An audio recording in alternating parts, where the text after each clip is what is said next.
Friends, welcome back to our channel. हम कर रहे हैं आपका क्लास 9 साइंस का एनसीईआरटी एग्जाम्पलर को सॉल्व, जिसमें हम ऑलरेडी एक 8 चैप्टर को आपका कर चुके हैं। तो अगर आप चैनल पर नए हैं तो आप प्लेलिस्ट में जाकर चैप्टर 1 से देख सकते हैं। देखिए, एनसीईआरटी के साथ एनसीईआरटी एग्जाम्पलर को सॉल्व करना बहुत ज़्यादा इंपॉर्टेंट है, लेकिन अभी आपके जो ग्रुप डी के एग्ज़ाम चल रहे हैं उसमें जिन बच्चों का भी एग्ज़ाम है वो इसको देखकर ज़रूर जाएं, क्योंकि यहाँ से सीधे सीधे आपको क्वेश्चन देखने मिल रहा है। तो एनसीईआरटी एग्जाम्पलर देखना बहुत ज़्यादा ज़रूरी है। क्लास 10th एनसीईआरटी एग्जाम्पलर के लिए नीचे कमेंट बॉक्स में आपको एक चैनल का लिंक मिलेगा जो मेरे दूसरे चैनल का है, वहाँ पर जा सकते हैं।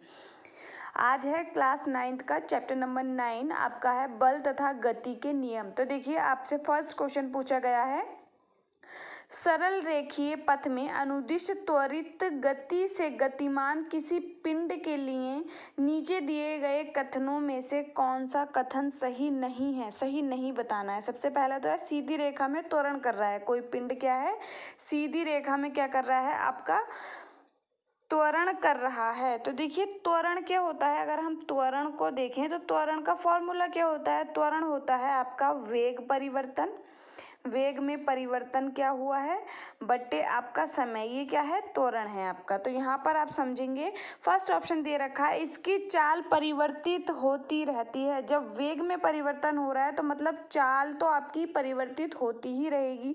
एकदम ठीक है। आपका भी हमने फॉर्मूला देखा, फॉर्मूला क्या है आपका त्वरण, आपका त्वरण का फॉर्मूला है वेग में परिवर्तन मतलब बट्टे समय। वेग में परिवर्तन हो रहा है तो मतलब चाल तो परिवर्तित होती रहेगी। इसका वेग सदैव परिवर्तित होता रहता है। तो एकदम ठीक है, जब वो कर रहा है आपका त्वरित है तो वेग क्या होगा, परिवर्तित होता रहता है। फिर आता है यह सदैव पृथ्वी से दूर जाता है। तो देखिए, त्वरण क्या है, सीधी रेखा में हो रहा है। इस तरीके से भी हो सकता है, आप सर्कुलर पाथ में भी हो सकता है, लेकिन सीधी रेखा में हो रहा है।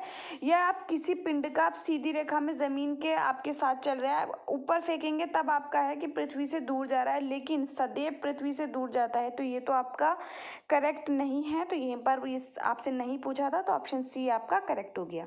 नेक्स्ट क्वेश्चन, गति के तीसरे नियम के अनुसार क्रिया एवं प्रतिक्रिया। देखिए, गति का तीसरा नियम है एक्शन और आपका रिएक्शन, आपका क्रिया एवं प्रतिक्रिया, जिसको आपके न्यूटन ने ही दिया था।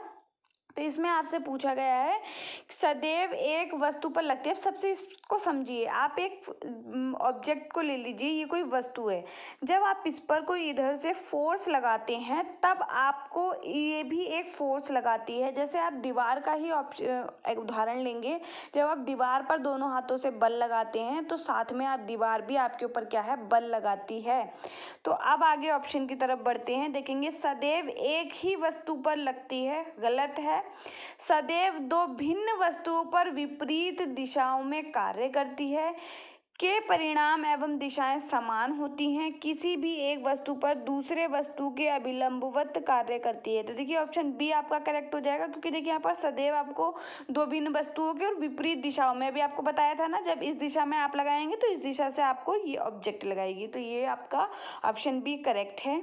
नेक्स्ट क्वेश्चन देखेंगे, फुटबॉल के खेल में कोई गोल रक्षक गोल पर तीव्र गति से आती बॉल को पकड़ने के पश्चात अपने हाथों को पीछे की ओर खींचता है। ऐसा करके गोल रक्षक, देखिए आप खिलाड़ियों को देखते हैं तो बहुत ही वो नीचे डाउन जाके क्या करते हैं, उसको बॉल को कैच करने की कोशिश करते हैं, थोड़ा पीछे पीछे हाथों को। तो इससे क्या करते हैं, अगर डायरेक्ट आप किसी बॉल को, कभी भी आप ऐसा खेल में आपने देखा भी होगा, डायरेक्ट सीधे पकड़ लेंगे ऐसे ही, तब उससे क्या होगा, आप जो जोर से आपको चोट लगेगी, आपके हाथ पे जोर से चोट लग सकती है। तो वो किस कारण होती है, बल, उसकी क्या है, वेलोसिटी उस वक्त ज़्यादा है, वो तेज गति से आ रहा है, तो उस वक्त क्या है, आपका बल क्या है, ज़्यादा जोर से आपको लगता है। तो इसलिए उस बल को कम करने के लिए वो हाथ पीछे पीछे करता है। तो ये ऑप्शन कहाँ दे रखा है, ऑप्शन ए है, बॉल पर अधिक बल लगा पाता है, गलत है। बॉल द्वारा हाथों पर लगाए गए बल को कम करता है, एकदम सही है। बॉल से जो बल लगेगा वो हाथों पर कम लगे, इसलिए उसको पीछे पीछे करता है। नेक्स्ट क्वेश्चन, किसी पिंड का जड़त्व। तो देखिए सबसे पहले जड़त्व क्या होता है, आप पढ़ते हैं गति के नियम। गति का जो पहला नियम है उसको आप बोलते हैं जड़त्व का नियम भी बोलते हैं, लॉ ऑफ इनर्शिया भी बोलते हैं। तो अब देखिए जड़त्व क्या है, जब कोई ऑब्जेक्ट को आप लीजिए, ऑब्जेक्ट क्या है, अगर गति कर रहा है, जब कोई अगर ऑब्जेक्ट गति कर रहा है तो वह गति में ही रहना चाहता है, मतलब वो अपनी अवस्था को चेंज नहीं करना चाहता। अगर वो विराम अवस्था में है तो वो क्या है, विराम में ही रहना चाहता है। इसलिए वो उस अवस्था परिवर्तन को, आप कोई परिवर्तन उसमें आएगा तो वो उस अवस्था परिवर्तन को क्या करता है, उसका विरोध करता है। आप देखते हैं कि जब अवस्था परिवर्तन में विरोध होता है, जैसे कोई आपका जब बस रुकती है, आप देखते हैं बस बहुत अचानक से रुकेगी, एक समान गति से चल रही है और वो ब्रेक करेगा एकदम, तब आप क्या आगे की तरफ जाते हैं। तो ये सब आपका जड़त्व को समझाता है। तो यहाँ पर समझिए इसका जो करेक्ट आंसर होगा वो क्या है, उसकी चाल बढ़ाता है, गलत है। उसकी चाल कम करता है, ये भी नहीं। उसकी गति की अवस्था में परिवर्तन को प्रतिरोधित करता है, अब यही बताया था ना, उसी अवस्था में रहना चाहता है जिस अवस्था में वो होता है।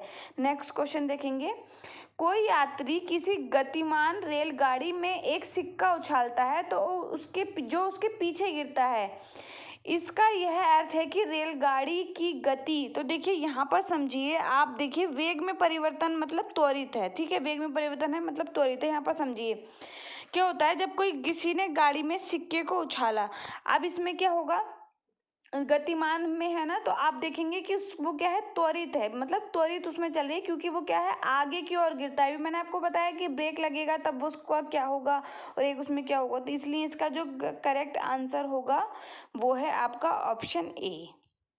नेक्स्ट क्वेश्चन, 2 किलोग्राम द्रव्यमान का कोई पिंड किसी घर्षणहीन क्षेत्र पर क्षैतिज मेज पर 4 मीटर प्रति सेकंड के नियत वेग से फिसल रहा है। इस वस्तु की इसी वेग से गति बनाए रखने के लिए आवश्यक बल है। तो देखिए बल का जो फॉर्मूला होता है वो होता है F/A, मतलब मास इंटू एक्सेलरेशन, द्रव्यमान गुणा आपका त्वरण।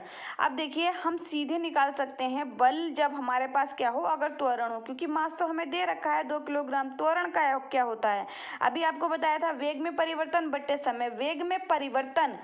अब यहाँ पर समझिए, यहाँ पर आपको ऑप्शन में आपके क्वेश्चन में कंडीशन दे रखी है 4 मीटर प्रति सेकंड के नियत वेग से, मतलब वेग में परिवर्तन क्या होगा, प्रारंभिक वेग भी 4 मीटर पर सेकंड है और आपका अंतिम वेग भी वही। तो वेग में परिवर्तन आप कैसे निकालेंगे, 4 - 4, और आपको टाइम आप देखेंगे एक ही लेंगे, तो यहाँ पर आपका आंसर क्या आएगा, 0 आ जाएगा। आपका आंसर क्या आ जाएगा, 0 आ जाएगा। फिर आप देखेंगे अगर इसको आप फॉर्मूला में रखें F=m/a, तो 2 इंटू क्या होगा 0, तो यहाँ पर क्या आएगा, 0 आएगा, मतलब 0 न्यूटन यहाँ पर दे भी रखा है, घर्षणहीन। तो यहाँ पर जो करेक्ट आंसर होगा वो है आपका option B. Next question, rocket किस नियम पर कार्य करता है। तो देखिए ध्यान रखना है हमेशा, रॉकेट जो होता है आपका वो संवेग संरक्षण के नियम पर कार्य करता है आपका रॉकेट। फिर देखेंगे नेक्स्ट क्वेश्चन, 2/3 ऊंचाई तक जल से भरा कोई टैंकर एक समान चाल से गतिमान है, अचानक ब्रेक लगाने पर टैंक में भरा जल, अभी जो मैं आपको बता रही थी, जैसे अभी ये कोई टैंक से भरा जल है, ये यहाँ तक भरा हुआ है, 2/3 बोल रहा है ना, यहाँ तक ही भरा हुआ है। अब जब अचानक से एक समान गति से चल रहा है, जब अचानक से ब्रेक लगेगा, जब आप बस में या रेलगाड़ी में बैठे होते हैं और अचानक से ब्रेक लगे तो आप किस तरफ जाते हैं, आप आगे की ओर बढ़ते हैं। कहाँ बढ़ते हैं, आगे की ओर। और अगर आप विराम में हैं और बस अचानक से चलेगी तब आप कहाँ जाते हैं, पीछे की ओर जाते हैं। तो इसका जो करेक्ट आंसर होगा वो है ऑप्शन बी। तो ये थे आपके क्लास 9th के चैप्टर नंबर 9 के क्वेश्चन। मैंने बहुत ही कम टाइम में आपको समझाने की कोशिश की है। चैनल पर नए हैं तो चैनल को सब्सक्राइब करें और दूसरों के साथ शेयर करें।